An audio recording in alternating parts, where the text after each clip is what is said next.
Señor ministro Saldívar, por favor. Gracias, señor presidente.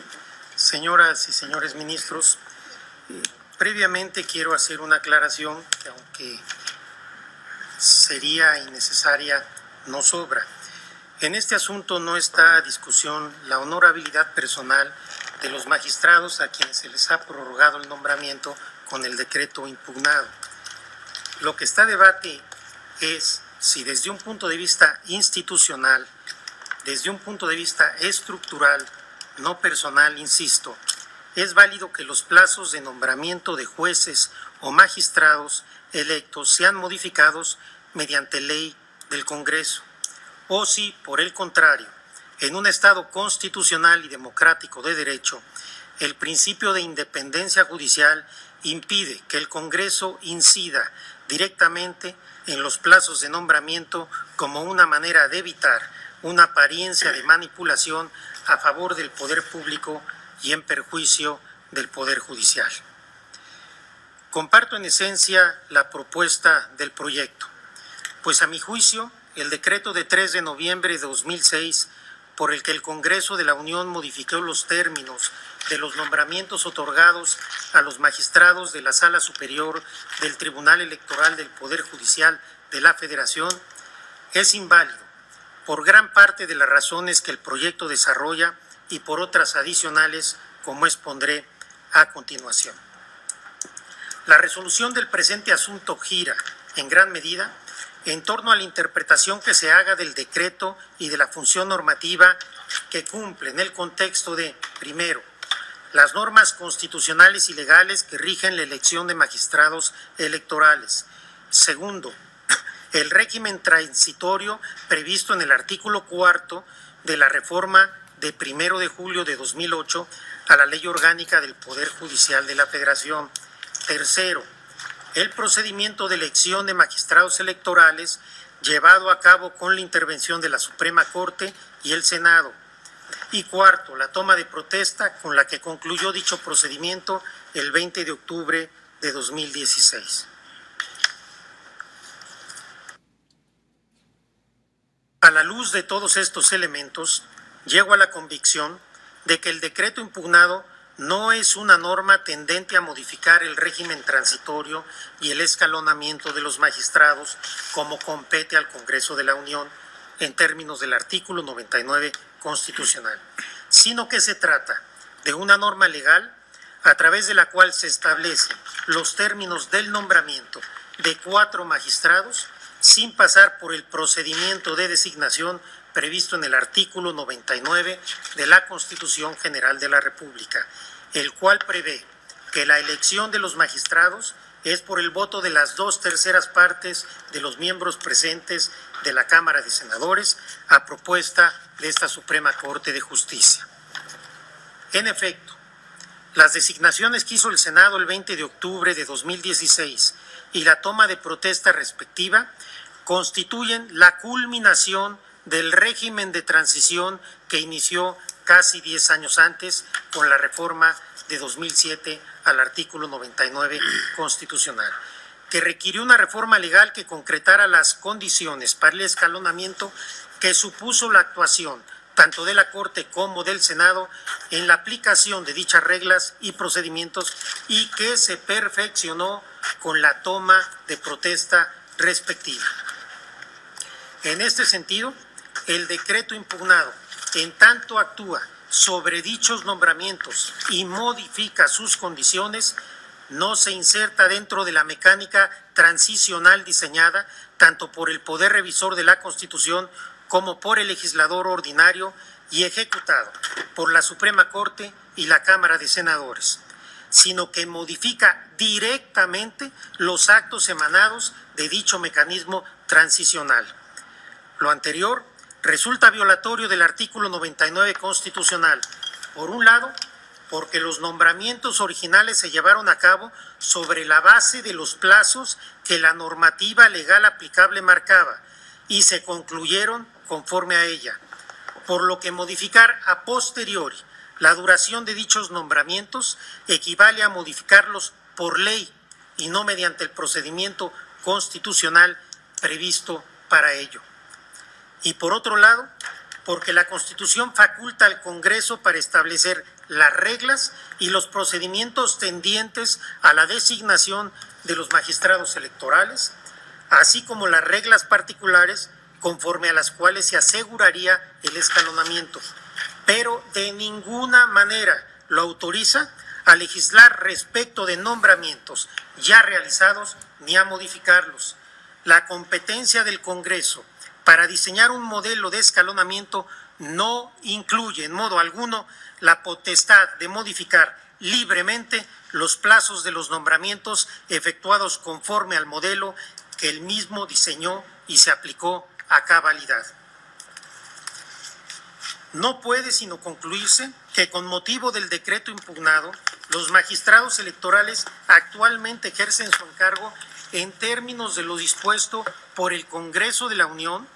y no de la protesta que rindieron en acatamiento al mismo el 3 de noviembre de 2006, y no como consecuencia del procedimiento constitucional de designación y el régimen de transición respectivo, por lo que, tal como lo advierte el proyecto, existe una violación al mismo. Todo ello actualiza, a su vez, una violación al artículo 13 constitucional, porque a través del decreto impugnado no se modifican las reglas y procedimientos del escalonamiento para casos futuros. Dichas reglas siguen siendo las del artículo 99 constitucional y el 187 de la Ley Orgánica del Poder Judicial de la Federación, sino que se modifican 4 nombramientos nominalmente identificables, de manera que una vez aplicado el decreto a los casos allí previstos, perderá su vigencia. Esto es así, pues si bien los términos de dichos nombramientos impactarán en las fechas de las próximas designaciones, ello será una consecuencia indirecta de la norma, un resultado incidental, puesto que lo que determina normativamente la periodicidad de las designaciones siguen siendo las reglas relativas al plazo improrrogable de 9 años en el ejercicio del cargo y a la sustitución por el tiempo restante en caso de ausencias definitivas. En otras palabras, la duración de los nombramientos tiene consecuencias respecto a la fecha en que se llevarán a cabo las próximas designaciones, pero no es la fuente normativa de dichas consecuencias. El decreto impugnado pone en marcha el mecanismo de escalonamiento, pero no lo rige. En este sentido, me parece que el decreto impugnado regula una situación particular y concreta: la duración que deba tener la designación de 4 magistrados electorales, sin que esto sea en ejercicio de alguna competencia prevista en la Constitución y sin que se trate de una norma que vaya a aplicarse a casos futuros indeterminables, por lo que cae dentro del concepto de leyes privativas que el artículo 13 prohíbe. Es cierto que el concepto de leyes privativas está ligado al respeto del principio de legalidad, en tanto prohíbe que las personas les sean aplicadas normas diseñadas únicamente para regir sus situaciones particulares. Pero en un contexto institucional como el que analizamos, considero que también tienen una proyección, porque se trata de una ley diseñada para alterar las condiciones bajo las cuales deben desempeñar su cargo los miembros de uno de los órganos depositarios del Poder Judicial del Estado mexicano, lo que debe analizarse a la luz del efecto que produce en la independencia del órgano. Y en este punto coincido también con la propuesta de que existe una violación al principio de independencia judicial, porque a través de una ley privativa y en contravención al procedimiento de nombramiento del artículo 99 constitucional, el Congreso de la Unión altera los términos de las designaciones realizadas conforme a un régimen transitorio que tardó 9 años en diseñarse e implementarse,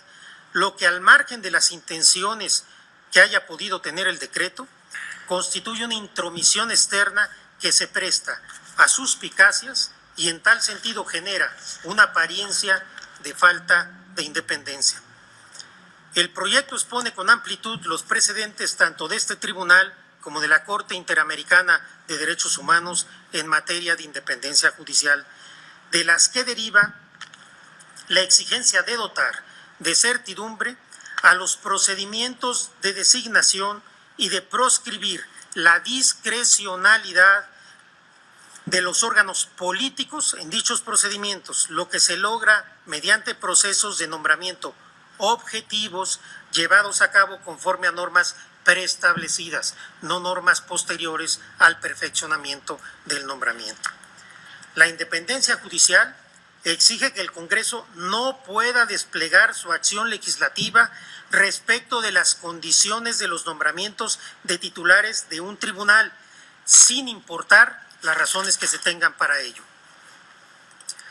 En el caso, es cierto que la prórroga del nombramiento de los magistrados electorales se pretendió justificar en argumentos que hubieran sido quizás atendibles de haberse hecho valer antes del procedimiento de nombramiento ante esta Suprema Corte. Sin embargo, para salvaguardar la independencia del Tribunal Electoral, era imprescindible que las condiciones de su nombramiento se establecieran de manera previa a la designación, a fin de que la actuación de la Corte y del Senado se desplegara conforme a esas normas generales, impersonales y abstractas. La independencia judicial no puede procurarse mediante leyes privativas que modifican ex post los actos emitidos por los órganos competentes, precisamente para no tener que sujetar las intenciones del legislador a un escrutinio de legitimidad. También coincido en que el decreto impugnado actúa en forma retroactiva en violación al principio de seguridad jurídica que debe regir tratándose de la independencia de los órganos jurisdiccionales, ya que modifica situaciones de hecho producidas al amparo de una norma anterior. Y si bien cuando se emitió el decreto aún no se agotaban todas las consecuencias de la ley originaria porque aún no transcurría el plazo de los nombramientos, su fecha de conclusión estaba ordenada en términos que aquella legislación previa. De esta legislación previa. Esta manera de obrar así el pasado respecto de nombramientos realizados y perfeccionados en términos de una legislación anterior es problemática en el caso concreto,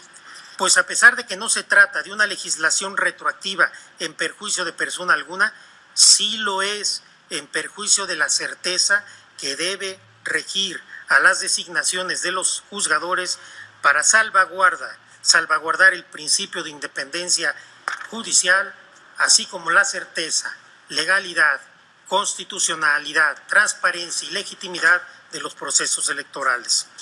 Tanto la prohibición de leyes privativas como el principio de retroactividad de la ley son principios instrumentales para la consecución de otros derechos o principios constitucionales, por lo que, desde mi punto de vista, cobran relevancia cuando se analiza el principio de independencia judicial, el cual es inherente a la división de poderes y al acceso a la justicia. La esencia del principio de certeza en materia electoral es que las reglas del juego estén claras desde antes de su aplicación, y tratándose de la conformación de los órganos jurisdiccionales encargados de velar por la aplicación de dichas reglas, ello exige como mínimo que las designaciones se realicen conforme a normas previamente establecidas y que no puedan ser modificadas a través de leyes privativas que actúen retroactivamente sobre situaciones definidas en términos de la aplicación de normas previas. El Congreso de la Unión no podía emitir normas dirigidas a modificar los términos de designaciones ya realizadas, porque el artículo 99 constitucional no le da esa atribución de modificar nombramientos y porque al hacerlo violó las prohibiciones constitucionales de expedir leyes privativas y retroactivas, las cuales cobran relevancia en el caso porque lo que está de por medio es el principio constitucional de independencia judicial, el cual,